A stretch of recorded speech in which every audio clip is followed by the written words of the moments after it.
송은재TV 시작합니다. 안철수와 나경원, 윤상현 이 세 사람이 이제 구체화되고 있습니다.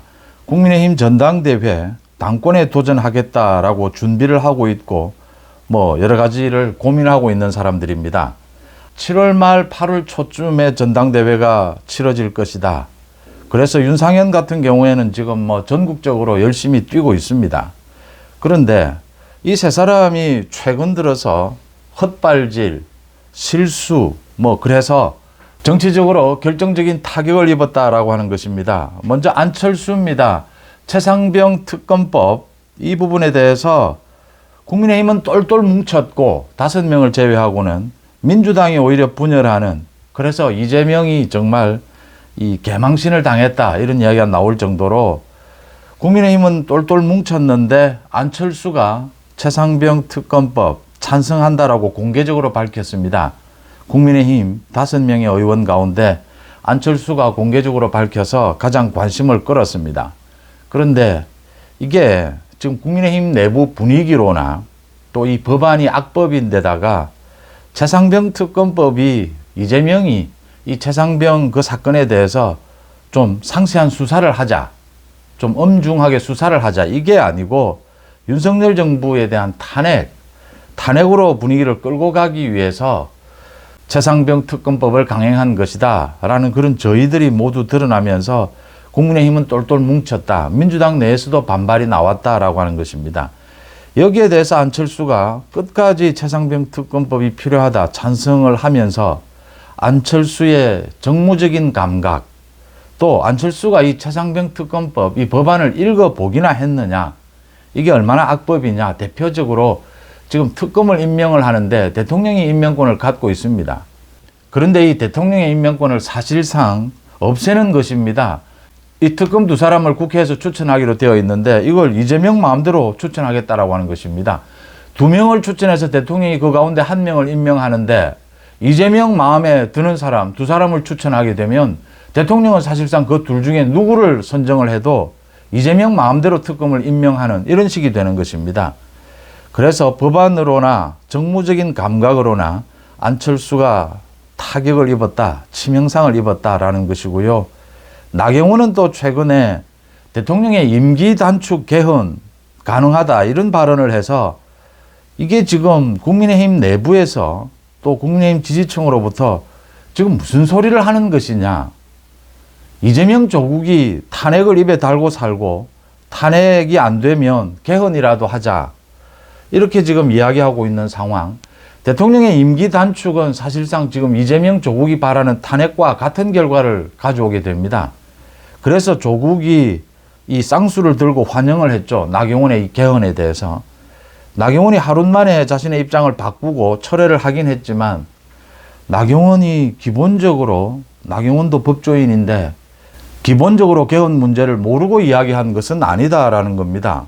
안철수는 최상병 특검법 제대로 읽어보지도 않았다 이렇게 할 수도 있지만 나경원은 이 개헌 문제가 얼마나 심각한 것이라는 걸 모르고 이야기하지는 않았다. 나경원의 기본적인 생각이 아니냐. 그래서 지금 나경원의 또 정무적인, 또 나경원의 기본적인 태도, 이 부분에 대해서 많은 비판이 쏟아졌습니다.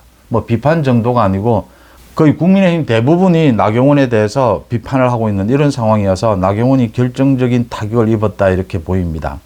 그 다음 윤상현입니다. 지금 전당대회를 앞두고 윤상현이 가장 전국에 걸쳐서 많이 뛰고 있는데 윤상현이 어제 김어준 유튜브에 출연을 했습니다. 김어준 유튜브에 출연을 해서 윤 대통령과 한동훈 위원장을 함께 이렇게 비난을 했습니다. 검사 출신 정치다. 검사 출신 정치는 문제가 있다. 어설프다. 이렇게 윤 대통령과 한동훈을 함께 이렇게 비난을 했습니다. 다른 곳도 아니고 김어준 유튜브에 나가서 윤상현이 이런 이야기를 한 부분, 이게 지금 또 당내에서 여러 가지 비판이 쏟아지고 있습니다.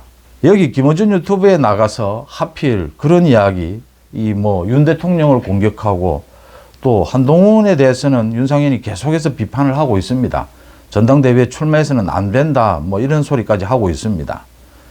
여기에 김어준에 나가서 이런 이야기를 했다라는 게 지금 비난이 집중되고 있는 이유입니다. 이런 이야기입니다. 윤상현이가 이 김어준과 이야기한 것 중에 이번에 일본 기시다 총리와 윤 대통령이 정상회담을 했는데 라인 야후 문제입니다. 이 네이버 지분 매각.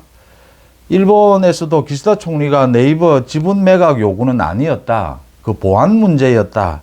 이렇게 윤 대통령도 이야기를 했고 기시다 총리도 그걸 인정을 했습니다. 그러면 이 부분은 이제 사실은 정치권에서 더 왈가왈부하지 않는 것이 좋습니다. 이것 가지고 유승민을 비롯해서 또 안철수도 그랬고 윤 대통령을 비난을 했습니다. 민주당 이재명 모두 마찬가지입니다. 조국까지. 또 일본 반일 감정을 들고 와서 윤 대통령을 비난을 했습니다.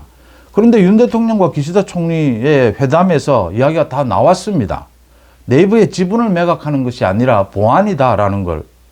이 문제를 이렇게 정치권이 이걸 가지고 이 정쟁으로 삼으면 더 손해다라고 하는 것입니다. 우리 국익에. 이 네이버라는 기업과 일본 기업 간에 서로 지금 보안 문제라든지 이 뭐 지분 매각 이런 부분에 협의가 있는 것인데 정치권에서 이렇게 개입해도 좀 현명하게 개입을 해야 한다. 윤 대통령과 기시다 총리가 이미 뭐 이야기를 모두 한 부분입니다. 이걸 가지고 윤상현이가 김어준과 이야기를 하면서 자신 같으면 뭐 기시다 총리에게 정말 강하게 이야기를 하겠다라고 했는데 윤 대통령이 정말 최대한 강하게 이야기한 것이죠. 네이버의 지분 매각은 아니지 않느냐라고 했고 기시다 총리가 인정을 한 겁니다. 그 이상 불필요하게 한일 관계, 이 또 외교 관계에 부담이 되는 그런 불필요한 강한 말이 왜 필요합니까? 윤상현이 뭐 이런 것을 지적을 했습니다. 또 뭐 윤 대통령과 자기가 친하지는 않지만 할 얘기는 한다. 한동훈은 정치를 모른다. 한동훈이 정치를 몰라서 지난 총선에서 패했다. 뭐 이런 이야기들을 했습니다. 박근혜 전 대통령을 한동훈이 찾아간 것도 잘못된 것이다. 윤 대통령, 한동훈 모두 검사 출신이어서 정치에 서툴다. 시행착오가 많다. 윤 대통령도 급작스럽게 대통령이 돼서 시행착오가 많다. 이런 이야기를 김어준과 주고받았습니다. 한동훈에 대해서만 비판하는 것도 아니고 윤 대통령과 함께 이렇게 묶어서 비판을 해서 이게 지금 적절한 처신이냐. 윤상현이 지금 뭐 국민의힘 전당대회 당대표가 되려고 하는 것이냐 아니면 무슨 지금 당의 분란만 일으키는 것이냐라는 이야기가 나오지 않을 수가 없습니다. 안철수, 나경원, 윤상현 전당대회 출마를 하겠다라고 하는 사람들이 최근에 이런 뭐 헛발질, 결정적인 실수로 타격을 입었습니다. 자연스럽게 한동훈이 전당대회에 출마를 하느냐, 한다면 어떤 수순을 거치게 될 것이냐. 물론 윤 대통령과도 사전 협의를 해야 하는 것은 당연합니다. 한동훈이 최근에 그 낙선자들을 만나서 이 지구당을 부활해야 된다라고 하는 것은 정말 전당대회에 출마해서 얘기할 수 있는 공약으로 보입니다. 전당대회 출마 쪽에 한동훈이 무게가 많이 실렸다 이렇게 읽을 수가 있습니다. 윤 대통령과 사전 협의하는 그 절차를 어떤 모양으로 거치게 될 것인지 한번 지켜볼 대목입니다. 안철수, 나경원, 윤상현은 뭐 결정적인 타격을 입었습니다. 최근에. 송은재 TV 마칩니다. 고맙습니다.